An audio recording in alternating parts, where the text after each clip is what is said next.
Kita ke berita terakhir Tribuners, kantor PT BPDM Tual digeledah, gali dugaan korupsi anggaran 2,6 miliar rupiah, bantuan rumah swadaya. Kejaksaan Negeri atau Kejari Tual menggeledah kantor PT Bank Pembangunan Daerah Maluku atau BPDM Cabang Tual di Langgur pada Rabu 22 Oktober 2025.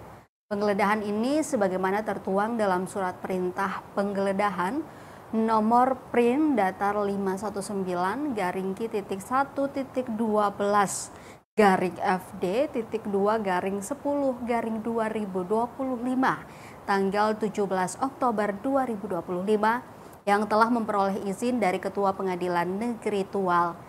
Hal ini terkait dugaan tindak pidana korupsi bantuan stimulan peningkatan kualitas rumah swadaya di Desa Tamurhir tahun anggaran 2019.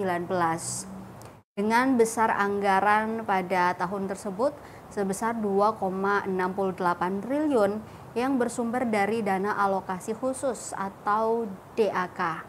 Langkah ini disampaikan langsung Penerangan Hukum atau Penkum Kejari Tual dalam rilis yang diterima tribunambon.com Kamis 23 Oktober 2025. Dijelaskan bahwa langkah penggeledahan ini dilakukan untuk mengumpulkan sejumlah barang bukti dan percepatan proses penyidikan.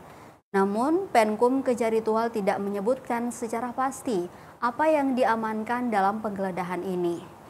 Ketahui kasus ini merupakan tindak lanjut dari informasi dan laporan yang disampaikan oleh masyarakat Kota Tual bahwa dari anggaran 2,6 miliar itu terdiri dari 120 penerima bantuan dengan jumlah dana yang diperoleh masing-masing penerima sebesar 22,3 juta rupiah. Jumlah itu mencakup biaya material serta upah kerja tukang sesuai dengan rencana anggaran biaya atau RAB dan mobilisasi material dari dan menuju lokasi pekerjaan. Namun dalam pembentukan daftar rencana pembelian bahan bangunan atau DPRB 2, masyarakat penerima tidak pernah dilibatkan dan DPRB 2 yang seharusnya diberikan kepada penerima justru tidak diserahkan. Sehingga penerima bantuan tidak mengetahui bahan material apa saja yang seharusnya diperoleh.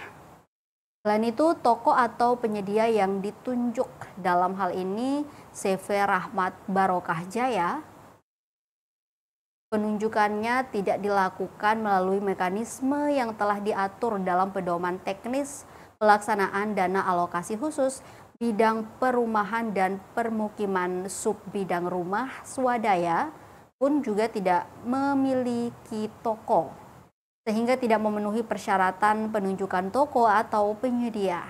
Terlebih lagi, bahan material yang disalurkan tidak juga sesuai dengan DPRB 2 yang menyebabkan masyarakat penerima bantuan mengalami kekurangan bahan material, akan tetapi pencairan anggaran tersebut telah dilakukan 100% ke rekening CV Rahmat Barokah Jaya.